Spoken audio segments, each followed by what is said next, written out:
Morning student, बैठ जाइए। Thank you sir. तो चलिए हम आज एक नए टॉपिक को चालू करते हैं और हमारा टॉपिक का नाम है किसी भी संख्या का प्रतिशत हम फास्ट कैसे निकाल पाएंगे। Yes sir. तो आप लोग तैयार हैं ना सीखने के लिए? Yes sir. गुड। तो चलिए सबसे पहले मैं आपसे ये जानना चाहता हूँ, पिछले क्लास में मैंने आपको बताया था कि 1% का कैसे निकालते हैं कि 1% निकालना हो तो कितने अंक के बाद दशमलव बैठाएंगे? 2। यस, 2 अंक के बाद दशमलव ना। Yes sir. ठीक है, अगर आपसे 10% पूछा जाए तो कितने अंक के बाद दशमलव? 1 अंक। यस, 10% का मतलब 1 अंक। 1 अंक के बाद दशमलव। ठीक है, उसके बाद आपसे 100% पूछा जाए तो दिया हुआ वही हाँ मतलब दिया हुआ अंक हो जाएगा ना। Yes sir. दिया हुआ अंक। बहुत बढ़िया। अब यहाँ हम समझते हैं कि हमको क्या करना है, कितना प्रतिशत निकालना है? 30 का 2%, 7% और 6%। रेडी है आप लोग?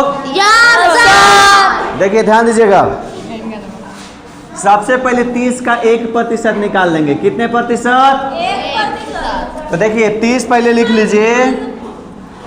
30 का 1% कितना हो जाएगा? तो 2 अंक के बाद दशमलव ना। Yes sir. 1 अंक 2 अंक, तो 1% निकालना है तो कितना आंसर आ गया? 0.30 आ गया ना। 0.30। लेकिन आपको निकालना किसका है? 2 का, 7 का और 6 का। तो 2% निकालना तो 2 से गुना, 7% निकालना है तो 7 से गुना और 6% निकालना है तो 6 से।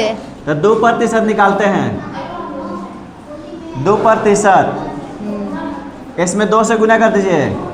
0.30 में 2 से गुना 60। ये हो गया 2%। सीख गए? Yes sir. फिर 7% निकालना है तो इसमें 7 से गुना 7%। तो कर लीजिए 0.3 गुने 7।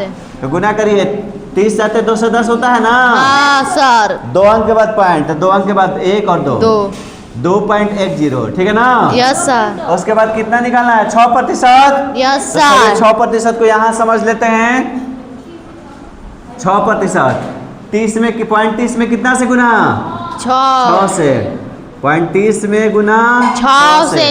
तो 30 के बड़ा 6 बार 180 होता है। Yes sir. 2 अंक के बाद पॉइंट, 2 अंक के बाद पॉइंट। समझ में आ गया? Yes sir. इसी तरीके से आपको इसका 11% निकालना है तो 2 अंक के बाद पॉइंट निकाल कर और कितना से गुना कर देंगे? 11 से गुना। सब लोग को समझ में आ गया? समझ गए? तो आज इतना ही वीडियो को रखते हैं और एक बार ताली बजा दीजिए सब लोग, जोरदार ताली। चलिए, थैंक यू स्टूडेंट।